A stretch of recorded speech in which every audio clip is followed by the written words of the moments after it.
नहीं होता। फूलों की हर बार महक आए ये मंजूर नहीं होता। मिलना हमारे तकदीर में था, नहीं तो इतनी प्यारी दोस्ती की इत्तेफाक नहीं होता। नमस्कार, सुस्वागतम। मी सिमरन म्हात्रे। मी अनुष्का पाटील।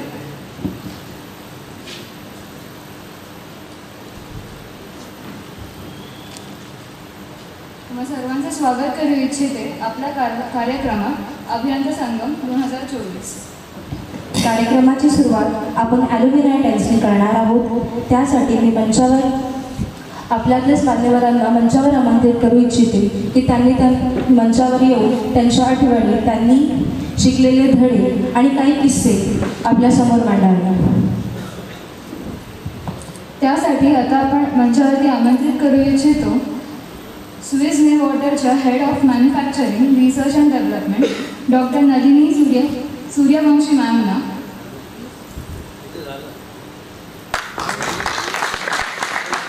ही स्टोरी सांगताना बऱ्याचदा मी हा उल्लेख होऊ शकतो। लीडरशिपचा पहिला रोल आहे की मी कधी बघू नये, आम्ही शब्द वापरावा।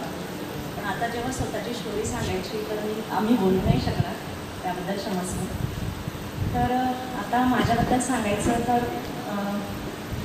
सुरुवात मी इथून करेन की माझं जन्मस्थळ आणि गाव हे धुळे जिल्ह्यातील ग्रामीण भाग, धुळे जिल्हा, धुळे तालुका आणि गाव आहे काबला। तर पूर्ण शिक्षण 12th हे सायन्समध्ये ग्रामीण भागात झालं। त्याच्यामागे बॅकग्राऊंड असं होतं की पूर्ण आमचे एकत्र कुटुंबात जवळजवळ 17 ते 20 मुलं आम्ही, 5 काका 5 काकू, असं पूर्ण फॅमिली बॅकग्राऊंड। आणि one of the Elder member की मी। आणि फॅमिली बॅकग्राऊंड असं की ज्यामध्ये एज्युकेशन ठीक आहे, एक माझे वडील होते जे की ग्रॅज्युएट होते MCOMमधून, आणि त्याच्यानंतर असं फॅमिली बॅकग्राऊंडमध्ये कोणी ह्या स्टेजला नव्हतं की मुली पण इंजिनियर होतात, हे त्यांना डायजेस्ट होणारा कॉन्सेप्ट नव्हता। अशा मी बॅकग्राऊंडमधून आहे। तर जेव्हा 12th मी गावामध्ये आमच्या लोकल म्हणू शकता की एका गावाचं सेंटर असतं आणि तिथं तुम्ही 9-10 खेड्याची मुलं शिकायला येतात, त्यात I was the first one. तर प्रश्न असा होता की मग त्यांना एकच मार्ग सोपा वाटायचा की DED करा, शिक्षिका बना, कारण की त्यावेळेस DEDच्या नियुक्ती पण लवकर व्हायच्या। तर अशा प्रवासातून सगळ्यांना वाटायचं की ह्या मुलीने DED करावं आणि एक शिक्षिकेचा जॉब घ्यावा। तर पण त्यावेळेस मला माहिती होतं की ठीक आहे, DED is the good, but मला काहीतरी पोटेन्शियल आहेत की आपण इंजिनिअरिंग साईडकडे विचार करू शकतो। तर it was very tough decision for me की घरात कोणी बोलत नव्हतं आणि आम्ही फॉर्म भरला। वडील माझ्यासोबत होते, फक्त वडील आणि मी, मला माहिती होतं, आणि माझे लहान काकांना, की आम्ही तिघांनी मिळून ठरवलं की आपल्याला इंजिनिअरिंग करायचं आहे। बाकीचे सगळे मेंबर्स येस नो ही सिच्युएशन होती। फॉर्म भरला, ॲट द सेम टाईम त्यांच्या सॅटिस्फॅक्शनसाठी DEDचा फॉर्म भरला। DEDच्या फर्स्ट लिस्टमध्ये नाव होतं। And then we have decided within a night की आपला फर्स्ट HR पेट्रोकेमिकलला लागलेला नंबर आहे। इवन नोबडी वाज अवेअर की पेट्रोकेमिकल काय, मला माहिती होतं त्यातल्या त्यात जेवढं आपण 12th सायन्सपर्यंत शिकतो की पेट्रोकेमिकल काय असतं, खडक रस्ता आहे की काहीतरी जे क्रूड ऑइल्स वगैरे येतात, एवढं बेसिक अंडरस्टँडिंग होतं। But apart from that I was not aware की लोणेरे काय, रायगड काय, महाराष्ट्राचा मॅपही अवेअर होता, पण एक्झॅक्ट कुठल्या लोकेशनला आहे। देन डिसाइडेड की चला आपल्याला आता मिळालं आहे फर्स्ट राऊंडला। देन तो डिसिजन घेतला की आपल्याला ॲडमिशन घ्यायचं आहे। बट द फायनान्शियल खूप डाऊन होते घरातले। आता त्याचा मला प्राऊड आहे, बट या करंट स्टेजला पण त्यावेळेस मला फायनान्शियल डाऊन आहेत आपले ही मला जाणीवच नव्हती। That was the plus point की बऱ्याचदा आपल्याला जाणीव असते की माझ्या घरची परिस्थिती नाही आहे, मी इंजिनियर नाही होऊ शकत, आपले अँटिसिपेटेड स्वतःच्या डोळ्यासमोर बनवलेले पिक्चर असतात। पण जेव्हा तुम्हाला माहितीच नाही की पैशांनी आपण गरीब आहेत, तुम्हाला वाटतं की माझ्याकडे ओके आहे। पण जेव्हा मी इकडे आले ॲडमिशनला अँड आय सॉ की चलो आपल्याला मिळालं आहे पेट्रोकेमिकलला, आणि आय वॉज फॉर्च्युनेट इनफ की एक fee structure fortunately very low, आपल्याला 1 रुपीजमध्ये बुक्स मिळत आहेत। ॲडमिशन घेतलं and then I started to find out the route for earning the money, की आपण कॉलेजला असताना कुठल्या कुठल्या वेजने पैसे कमवू शकतो। बिकॉज घरच्यांचा पहिले रेजिस्टन्स होता की ॲडमिशन घ्यायला नको, आणि असा माइंडसेट आहे अजूनही ग्रामीण भागात की मुलीला शिकवा, नंतर तिला हुंडा द्या, लग्न करा, मग शिकवायचं कशाला। I was coming from that background की थोडं त्या टाईपचे सायकोलॉजी स्किल आहे, बट अजूनही ही सायकोलॉजी आहे, पण आता ओपन अपपणे तशी बोलत नाहीत घरातले मेंबर. इव्हन मॉडर्न समाजात I see the more difference between the genders. Even in rural एरियात आहेत डिफरन्स, पण ते ओपनली बोलतात की नाही आम्ही मुलीला शिकवणार नाही. पण मॉडर्न सोसायटीमध्ये ते ओपनली असं कॉन्व्हर्सेशनही करत नाही. ते सिम्पली मुलीला काहीतरी master side, bachelor side, arts science या फील्डमध्ये ठीक आहे, ग्रॅज्युएशन करा आणि तुम्ही तुमचं लग्न करून सेट व्हा. पण माझ्या ह्याच्यातही तसा होता आणि मी ओपनली समजून घेतला होता की आपल्या घरी हा प्रॉब्लेम येतो आहे की यांच्या माइंडसेट नाही आहे की मुलगी इंजिनियर होऊ शकते, त्याच्यापुढे पण तिचे काही विचार असू शकतात. बट ह्या सगळ्या जर्नीत मी आली आणि एक मात्र डिसाईड केलं की I do not have to go back. But in between मी तुम्हाला जेव्हा ती इथली सिच्युएशन सांगितली की बॅकग्राऊंड पूर्ण ड्रॉट एरियाचं आणि इकडं थोडं रेनीचं पर्सेंटेज खूप जास्त आहे कोकणात, तर हा डिफरन्स मात्र मला थोडंसं एन्व्हायरमेंट मिसमॅच होत होता की ह्युमिडिटी लेवल थोडी जास्त आहे, तिकडे ड्रायनेस खूप आहे. तर हेल्थ रिलेटेड इश्यूजमध्ये थोडी मी डाऊन फॉलला यायची. But that was the courage की ठीक आहे आपल्याला राहायचं आहे. आणि घरी गेल्यानंतर सरळ डीएडला ॲडमिशन, पण तोपर्यंत डीएडचा ऑप्शनही क्लोज झाला होता. So it was the only one choice to how to earn money here without taking a support from family. So then Sate sir specifically, I did not find here, but Professor Sate was the one who was the rector of my hostel, and I openly shared the point with the Sate sir की Sate sir माझा problem असा आहे, माझ्याकडे थोडे पैसे नाही आहेत आणि इव्हन मला इंग्लिशही चांगली बोलता येत नाही. तर साटे सर म्हटले डोंट वरी. त्यांनी आणि ते आम्हाला at the same time chemical इंजिनिअरिंगला शिकवायला होते Sathe sir. So he was knowing की हिचा नेमका प्रॉब्लेम कुठं आहे. सो ही डिसाईडली सेट नवीन तू टेन्शन नको घेऊ, तुला मी हॉस्टेल सेक्रेटरी करतो, मेस सेक्रेटरी करतो, तू फक्त ते कॉमन इलेक्शन जे होतं त्याच्यात तू विन झाली पाहिजे असं. सो इन दॅट टाईम मग मी पहिला एफर्ट्स टाकला की हॉस्टेल सेक्रेटरीने मला कळलं की तिथं महिन्याला पैसे मिळतात. Then I started to earn की महिन्याला पैसे मिळाले आणि त्या पैशात आपलं फूड रिलेटेड मेसचे पैसे कम्पेन्सेट होऊ शकतात. तर मग मला साटे सरांच्या सपोर्टने मला मेसचा इन्चार्ज मिळाला आणि आय विल से की तिथून माझी थोडी मॅनेजरियल स्किल सेट इम्प्रूव्ह व्हायला सुरुवात झाली की एक मुलींची हॉस्टेल मुली कशा चालवू शकतात. ग्रॉसरी परचेसपासून तुमचा मेनू डिसाईड करणं, मंडेला कुठला मेनू असेल, ट्यूजडेला कुठला असेल, पूर्ण वीकचा मेनू डिसाईड करायचा, नंतर ब्रेकफास्ट कुठला असेल आणि प्रत्येक चॉईस की प्रत्येक रिजनच्या मुली तुमच्या हॉस्टेलला आहेत आणि प्रत्येकाला तुम्हाला सॅटिस्फाईड करायचं आहे. तर ह्या फ्रंटवर leadership skill I will say की एवढं इम्प्रूव्ह नाही झालं, पण कुठेतरी हेल्प होत गेली पर्सनॅलिटी डेव्हलपमेंटला. तर मग तसं मला थोडी अर्निंगही होत गेली. त्याच्यानंतर मला दुसरा ऑप्शन साटे सरांनी सांगितलं की एक NCC म्हणून ऑप्शन असतो, नॅशनल कॅडेट कॉर्प्स, की तू NCC जॉईन करू शकते की जिथं तुला 1700 रुपये रिन्युमरेशन असायचं. आणि 1700 रुपये माझ्यासाठी तरी त्यावेळेस मोठी अमाऊंट होती की NCCमध्ये जर तुम्हाला आता कपडे धुण्याचा भत्ता मिळतो, फक्त त्याच्यासाठी कंडिशन होती 4 वाजता उठायचे दररोज आणि ग्राउंडवर यायचे. तर I accepted that challenge also की चला आपल्याला, कारण की माझा पाथ खूप क्लिअर होता की आपल्याला अर्निंग करायची, अमाऊंट कुठं तरी मिळायला पाहिजे. तर पहिला ऑप्शन मला हॉस्टेल सेक्रेटरी, मेस सेक्रेटरी, तर दॅट वॉज वन. सेकंड की NCC जॉईन करायचे आणि NCCचे आमचे प्रोफेसर भगत सर, पण मला इथे दिसत नाही आहे की त्यावेळेस आमचे भगत सर जे होते ते इन्चार्ज, म्हणजे आताही तेच आहेत ना भगत सर NCCचे. तर भगत सरांशी कनेक्ट झाला आणि भगत सरांनी सांगितलं की लेडीजचं युनिट NCCचं इथं नाही आहे, इथं फक्त मुलांचं युनिट आहे, तुला महाडचं युनिट आहे.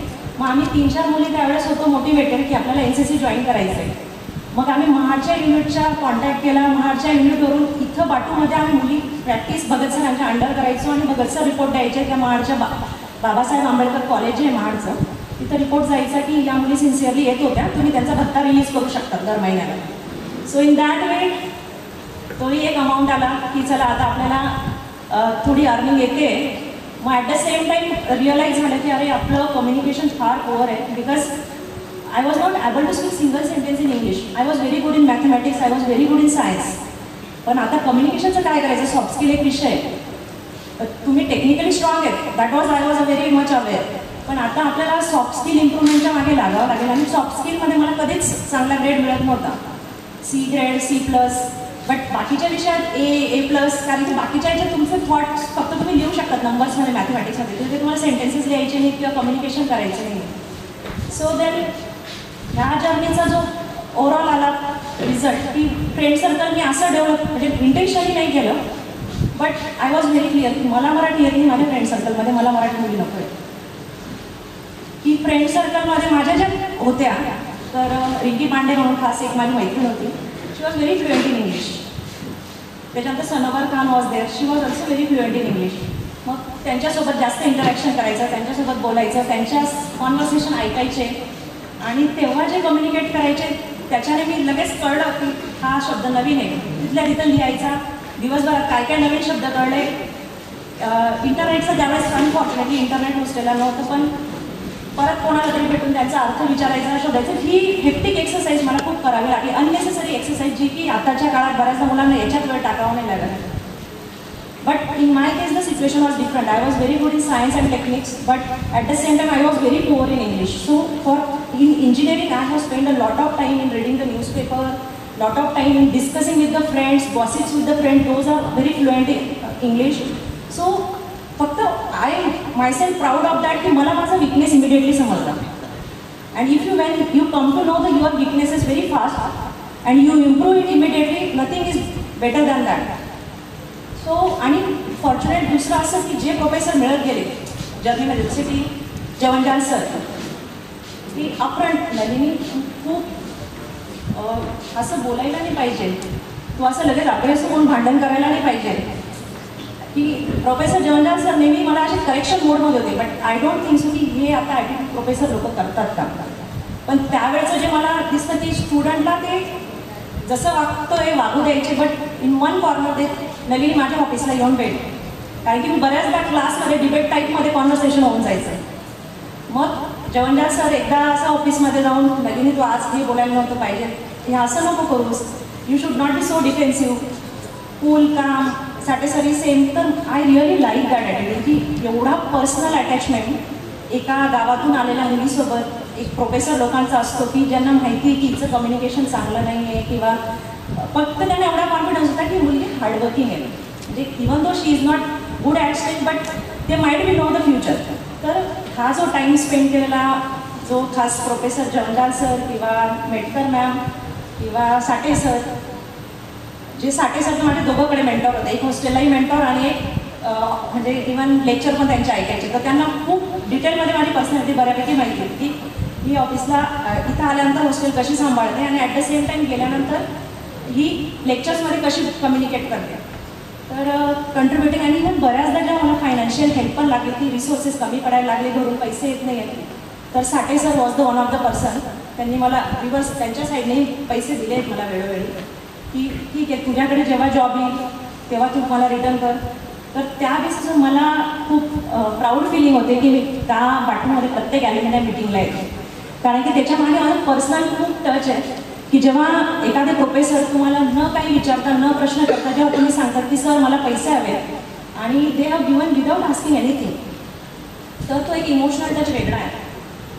आणि ॲट द सेम टाईम जेव्हा प्रोफेसरसाठी मला म्हटले की नलिनी आता तुझं ग्रॅज्युएशन होण्यासाठी आहे, why not you try for cognisant.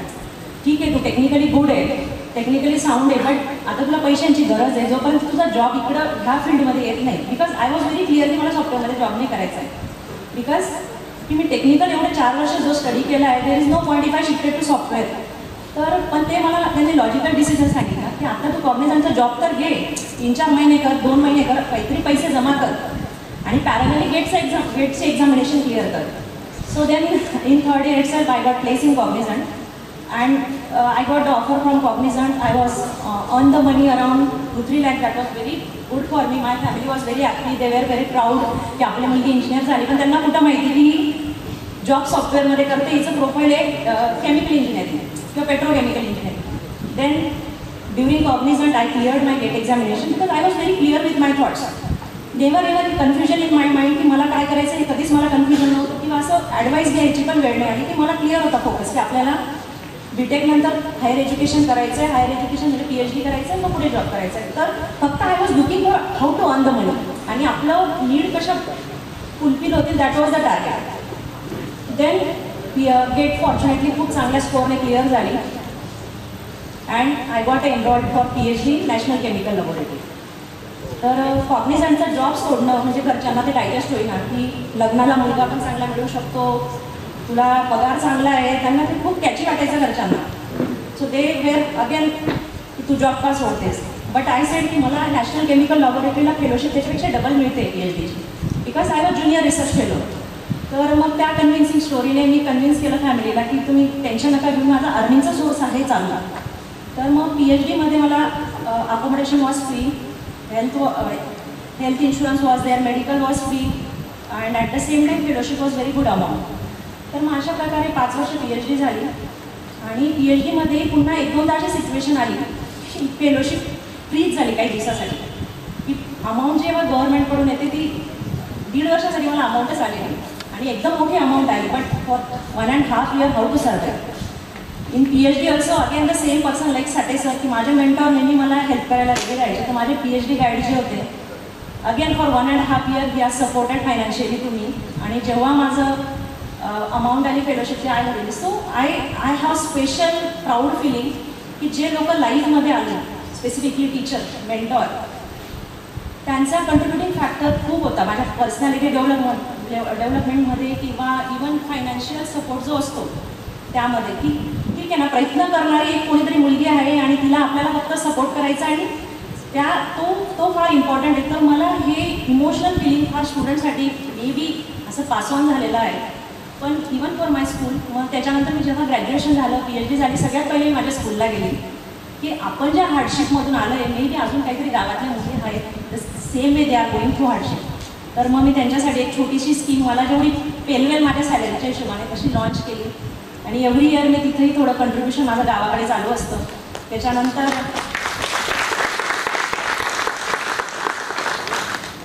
इंजिनिअरिंगमध्येही मी संतोष सरांना म्हटलं होतं की सर एखादा आपण रिसर्च पेपर किंवा एक पेटेंट कोणी जर स्टुडंट फाईल करत असेल, I am ready to pay for that student, की त्यांना आपण एक फेलोशिपच्या अमाऊंट रिलीज करू शकतो इयरली. जर कोणी चांगला टेक्निकल प्रोजेक्ट करतो आहे किंवा कोणी पेटेंट चांगलं काढ घेतं आहे किंवा एखादा हाय इम्पॅक्ट फॅक्टर पब्लिकेशन येतं आहे, की आपण त्यावर्षी त्या पर्टिक्युलर स्टुडंटला एक अवॉर्ड देऊ शकतो. आणि I am ready to carry that amount. फक्त या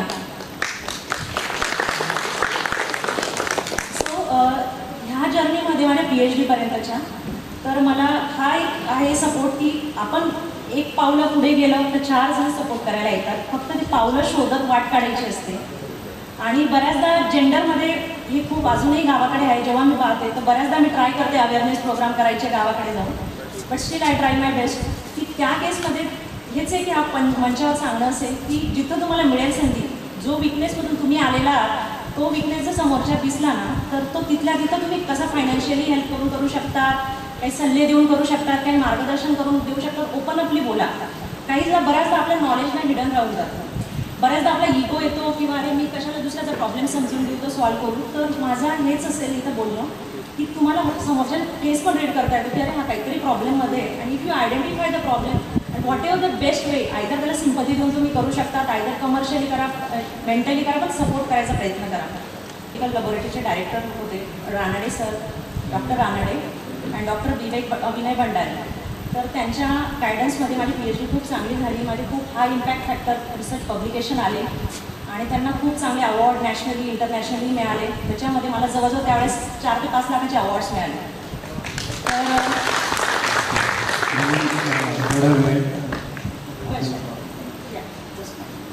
तर त्यानंतर मग माझं न्यूज मीडियामध्ये पब्लिकेशन बरेच झालं आणि मला पोस्ट मार्शल म्हणून जी कंपनी आहे त्यांनी सांगितलं की तू आमच्याकडे जॉईन करू शकतेस का, आम्ही तुमचं ही ॲडव्हर्टाईज पाहिली. एक मला व्हाईस प्रेसिडेंट सरांकडून पण अवॉर्ड मिळाला तर व्यंकय्या नायडू सरांकडून. तर मग त्याच्या बेसिसवर मला लगेच जॉब मिळाला, फर्स्ट जॉब. आणि माझी स्टॅबिलिटी खूप जास्त आहे. तर मी आता फर्स्ट जॉबमध्ये एका स्टार्टअपवर जॉईन केलं. पोस्ट मार्शलचं एक स्टार्टअप कंपनी आहे, स्विस मी वॉटर, स्विस स्टार्टअप आहे ज्याच्यामध्ये मी कार्यरत आहे. आणि त्या स्टार्टअपचं मी पूर्ण लाईफ सायकल, पूर्ण प्रोसेस, फायनान्सपासून manufacturing, research and development, apart from sales, I look for everything. तर अशी ही ओव्हरऑल जर्नी आहे आणि त्यात मी आता लिडरशिप स्किल इम्प्रूव्ह